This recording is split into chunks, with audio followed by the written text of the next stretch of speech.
bags inside of bags. It's a thing, right? We all like to be organized, and when the bags are cute, it's a total bonus.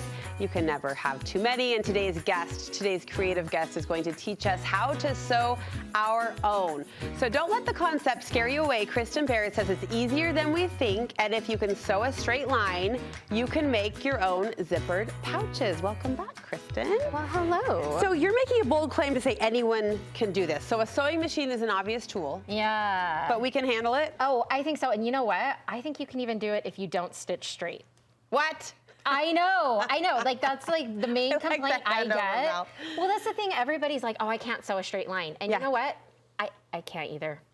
Okay, but you sure I'm not very good at it. Really cute creations. So I know, but I'm good at covering it up. Our excuse/inspiration. Yeah. Okay. So if you know how to cover up your messes, then it's okay. So what basic supplies do we need for this? All right. So you need your fabric, obviously a zipper, and then I'm going to show you this little trick to give it just like more of a finished look. Okay.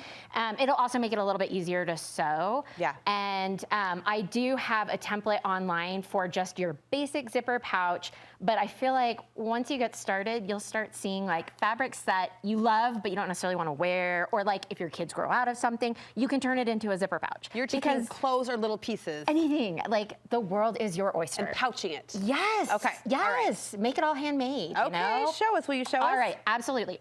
Okay. So when you want to start with a polyester zipper, and I always get one that's a little bit bigger than the opening that I actually need, and I actually cut it. Okay. So you can cut it, and then you just open it up, and you cut it to about 1/2 inch. On either side? Yeah, and you can use, I like to use for fabrics, I like to have at least either my lining or my shell be a canvas material, just so it gives it a little bit of structure, and it can kind of like stand up a little bit. It becomes more durable. Yeah, and I think it just works a little bit better, but it doesn't really matter which one it is. I've got like this one right here. This is actually what this pouch template will end up looking like. Yes. And this one is a cotton fabric on the outside, but it's a canvas on the inside. Okay, so yeah. Can we brag on this fabric? I know. Back in the fall, we put this fabric together, right? We pieced this fabric piece. It's true. What's the lingo? What did we do?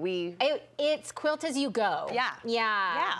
Yeah. So now it became a bag. Yeah, and I'm so proud of you. Okay. And it's all scraps from when I've made my dolls and things like that. So it has that extra little meaning. Cute. So anyway, moving right along. All right, so once you get your zipper cut, what you want to do is take a couple pieces of fabric, and I like to use double bias fold tape, mostly because I always end up with just like little bits of it from different projects. So I'll just cut off like 3 inches or something, and all you're going to do basically is fold it in half and put it on either side of the zipper. Now, what this does, because I think one of the hardest things about sewing a zipper pouch is when you have to go over the zipper, especially on the sides. And so this makes it so that when you are sewing those sides together, instead of trying to go over this bulk, you're hitting this. And you'll notice too, what I did is I actually started here and did my back stitching and then came across so that I didn't have the back stitching right there. So that's another little refinement. And you do that all before you attach it? All before I attach it. So this is even before I'm like messing with my fabric. So it's one of those things where I usually will do between 5 and 10 at a time so that I can get in the hum. Yeah. And so I'll do like a bunch of zippers at once, and then I'll put everything together. But that's the finish, that's the polish that you talk about. That will give the edge, kind of that professional and make it a little bit better. So it's just, it's better than seeing like the zipper kind of go into the edges. Yeah, look at that. Yep, perfect. Yeah, and so it's just that little that zhuzh or whatever. Okay, so then the next thing you want to do is add any embellishments you're going to do. So if you're going to put on any pockets, if you're going to do anything. And what I like to do is add these little ribbon tabs. These are cute. Yeah, and the reason why is so that you can hold that and zip it open. It makes it easier to open and close it. Grip point. I know. Yes. Yeah, and so that's what you want to do next. But this is the real big thing, is making your zipper pouch sandwich, okay? Yeah. So how you're going to do it, and this is kind of key, is I like to sew the lining and the shell at the same time to the zipper, and I find that it makes it just a little bit easier and simplifies the process. Okay. So essentially what you're going to do is you're going to lay your shell down face up, and then you're going to put your zipper, line that up. Okay, actually, it's going to be face down. Whoops, I made a mistake. Listen. But you know, thanks for making the rest of us feel a little bit better. I know, I make mistakes all the time, and I am not ashamed to admit it. but it's all about covering them up. So then you put your lining down over that. And then you're gonna go along this with your zipper foot. Okay, and here's the thing that gets finicky is when you have to open the zipper. So a lot of times what I'll do is when I get to that zipper, I actually will just back stitch before I even do it, pull it out of the machine, open the zipper, and then just go back over that area.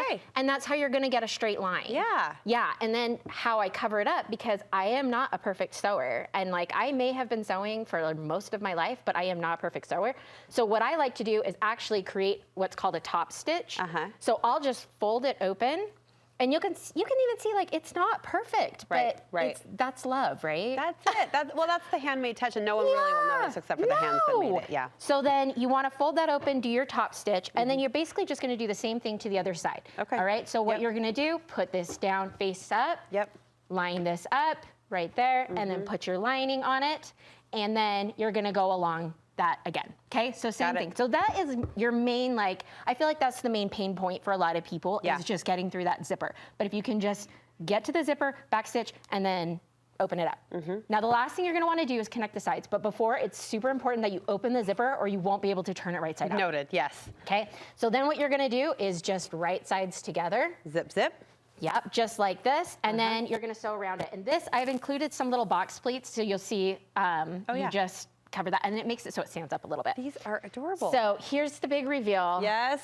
And get ready for a splash of color. Go, girl. I would expect nothing less from I you. know, right? Okay, so I got a little my gosh! crazy. Okay, I didn't expect that. I know, right? That's so cute. I ran out of this black and white fabric and thought, oh no, I gotta have a finished one. No, you don't. You have to have this little tutu. Silly, right? Tutu cute. Yeah. That's adorable. And then the last step is you just close up the opening that you pulled it through. Oh, Kristin, so cute. Thank you. Isn't that fun? Where do we get this free printable? So that is on my website. It's heykatieray.com, and then there's also a whole photo tutorial. It walks you through all of the steps. It'll, take you through all the things you need. And then once you get started, you can just go crazy. Like, make them for your kids' sports teams. You can do it for an extra little handmade touch anytime you're giving a gift. All of those things. And where can we shop all of your crazy cute creations? Same place, Hey Katie Ray. And I'm also actually doing some workshops now teaching people how to make dolls. Oh, how so fun. if there's people who want to get out there and like level these up. are your signature. Yeah, same thing, heykatieray.com on my events page. So, All right, thank you so much.